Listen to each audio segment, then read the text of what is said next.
জিয়াউর রহমানকে হত্যা করতো 5 মিনিট পরে আমি যদি ফিরে এনে আনতাম। এটা আমি ফিরে আনি না, এটা আল্লাহরই হুকুম। আমি মালিকের হুকুমটা পালন করেছি মাত্র। আমি বাংলাদেশ সেনাবাহিনীর 1st ব্রিগেড মেজর। কত বড় অন্যায় আর্মিতে হয় সেটা এখন বুঝেন, বুঝানোর জন্য। জিয়াউর রহমান প্রথম ঘোষণা দিলেন, I declare myself as a provisional head of the state and independence of Bangladesh. 27 তারিখ সন্ধ্যায় কালুঘাট, এটা ট্রান্সমিটিং স্টেশন ছিল না, ব্রডকাস্টিং স্টেশন ছিল না, ট্রান্সমিটিং ছিল। ওটাকে আমরা রূপান্তর করে ব্রডকাস্টিং স্টেশনে আনলাম। ওটার থেকে তিনি ব্রডকাস্ট করলেন, আমি পাশে বসা ছিলাম। 30 তারিখে উনি আরেকটা ভিন্ন কারণে, যেটা কখনো বলা যাবে না, এটা হলো গোপনীয়তা আমার এবং উনার মধ্যে। তাহলে তিনি যখন রাষ্ট্রপতি ছিলেন, তাহলে যে একটা মন্ত্রিসভা হয়েছিল, নাকি হয় নাই? আমি সেই মন্ত্রিসভার স্বরাষ্ট্রমন্ত্রী ছিলাম। মেজর মীর শওকত আলী ছিল পররাষ্ট্রমন্ত্রী। বাকি মন্ত্রিসভা আমরা পূরণ করি নাই। দ্বিতীয় অ্যানাউন্সমেন্ট আমাদের যখন কাজ হয় নাই, যে কোনো প্রকারে হোক, 30 তারিখে উনি বলে দিলেন, I declare myself as commander in chief of liberation forces. এই জিনিসটা খালেদ মোশাররফ এবং শফিউল্লাহ সাহেব মেনে নিতে পারে নাই। শফিউল্লাহ সাহেব একই কোর্সে জিয়া সাহেবের, কিন্তু জিয়া সাহেব সিনিয়র ছিল, কিন্তু তারা মেনে নিতে পারে নাই। তারা জিয়াউর রহমানের বিরুদ্ধে ষড়যন্ত্র করলো। ষড়যন্ত্র করে সাপ্লাই কোরের পৃথিবীতে কোনোখানে আর্মি চিফ হয় না, সেনাবাহিনী প্রধান হয় না, প্রধান সেনাপতি হয় না, কিন্তু ওসমানী সাহেব একজন পলিটিশিয়ানকে নিয়ে প্রধান সেনাপতি বানাই দিল সাপ্লাই কোরের লোক। কেন বানাই দিল? জিয়াউর রহমানকে দমন করার জন্য। এবং শুধু দমন করলো না, 3টা ফোর্স খাড়া করলো, K force, Z force, S force. এটা করার পরে খালেদ মোশাররফ নিজের জায়গায় রইল, শফিউল্লাহ নিজের জায়গায় রইল, জিয়াউর রহমানকে দেওয়া হলো মেঘালয় তুরা নামক স্থানে, গভীর জঙ্গলের মধ্যে। এখন যেন উনি আর বাংলাদেশে ফিরে আসতে না পারেন। উনার বিরুদ্ধে অনেক ষড়যন্ত্র হয়েছে। থাকার তো কথা 1 নম্বর সেক্টরে।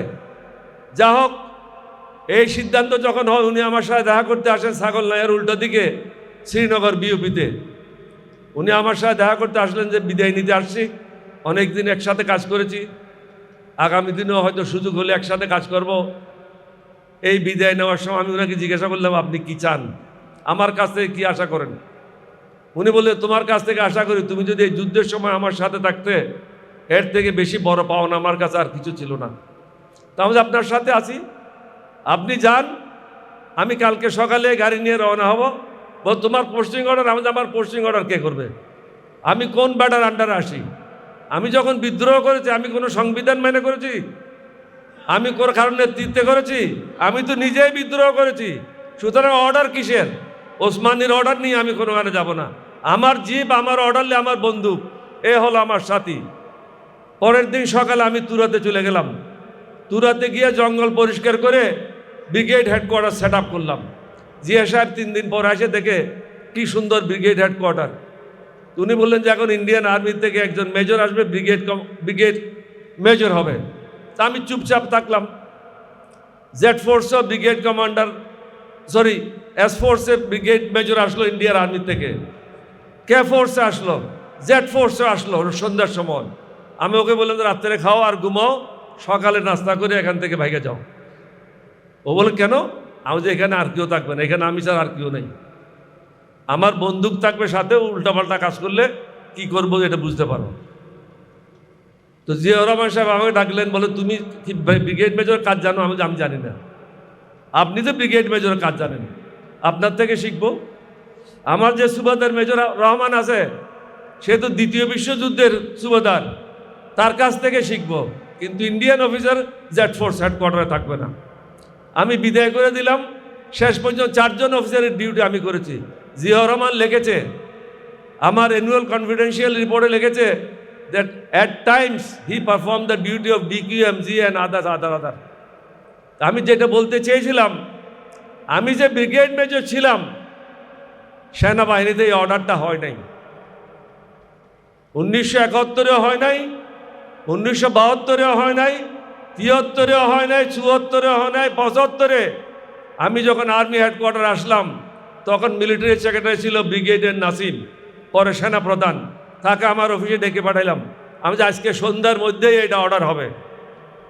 দ্যাট ক্যাপ্টেন ওলি ওয়াজ ব্রিগেড মেজর এই পিরিয়ড থেকে এই পিরিয়ড পর্যন্ত। তা আপনি শুধু বৈষম্য বাইরে হয় এটা না, আর্মিতেও আমার প্রতি বৈষম্য হয়েছিল। এই বৈষম্য থেকে আমাদেরকে বের হতে হবে। যারা আল্লাহকে মানে না, নবীকে মানে না, তারাই বৈষম্য করে। আল্লাহ রসুলকে মানলে, নিয়মিত 5 ওয়াক্ত নামাজ পড়লে বৈষম্য কখনো হবে না। আমি কালকেই একজন আলেম ওয়াজ করতেছিল, ওটা শুনলাম। বললো যে ছেলে যদি হাসি মুখে বাবার চেহারাটা দেখে, সে যদি হজও করে, এ হজের কোনো গ্যারান্টিও নাই, ওয়ারেন্টিও নাই।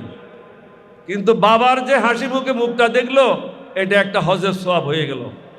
যেখানে মা বাপকে এত ইজ্জত দিয়েছে আল্লাহ রব্বুল আলমিন, সেই কথাটাই তো আমিরে বলেছিল।